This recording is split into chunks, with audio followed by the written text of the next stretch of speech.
অভাব রাখছি না আম্মা। মাগার তোর বউরে তো আমার সুখী মনে হয় না, আমি জান।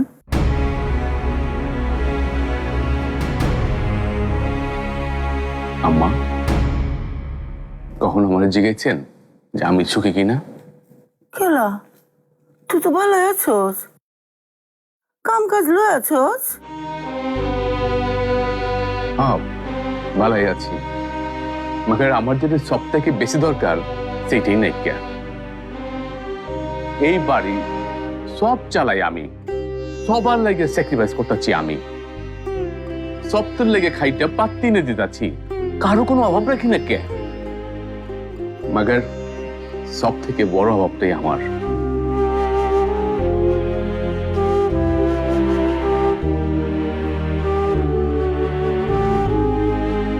একটা বাচ্চা নাকি আমার, আপনার বউ একটা বাচ্চা দেওয়ার পারে নাকি আমারে।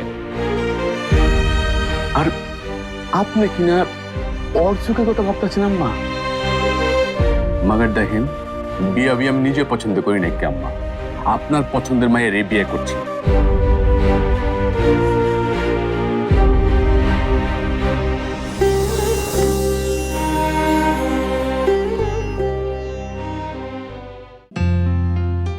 মা এটা কি বললো?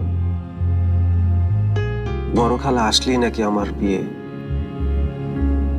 আমি তো এখনই বিয়ে করতে চাই না।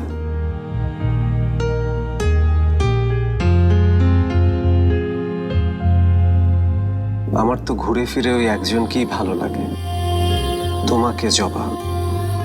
আর কাউকেই আমি তোমার জায়গায় ভাবতে পারি না।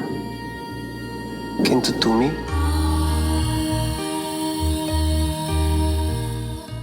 তো কিছুই বলো না। আমার ভেতরে যে ভীষণ ঝড় বয়ে চলছে, তার একটু বাতাসও কি তোমাকে গিয়ে স্পর্শ করে না?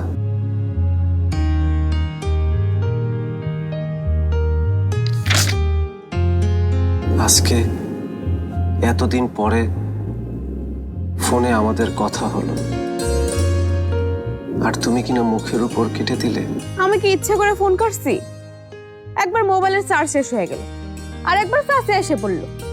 এখানে কি আমার দোষ?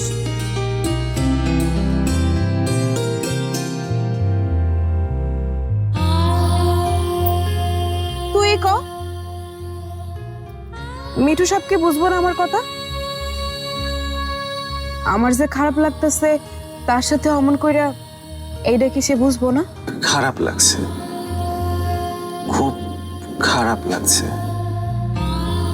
আর বেশি দিন হাতে নেই।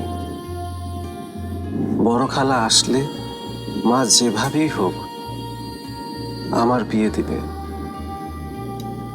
আমি কি করব?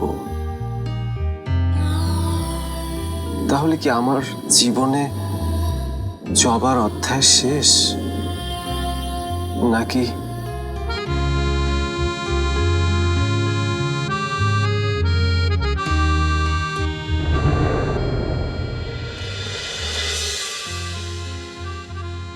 কি কইলি?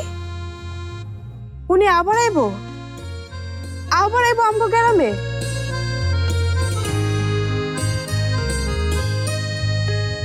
আইলে আইবো, তাতে আমার কি? ওনার জন্য কিছু করতে গেলে তো আমার দোষ হয়েছে। কিচ্ছু করবো না, এবার আইলে দেখাও করবো না।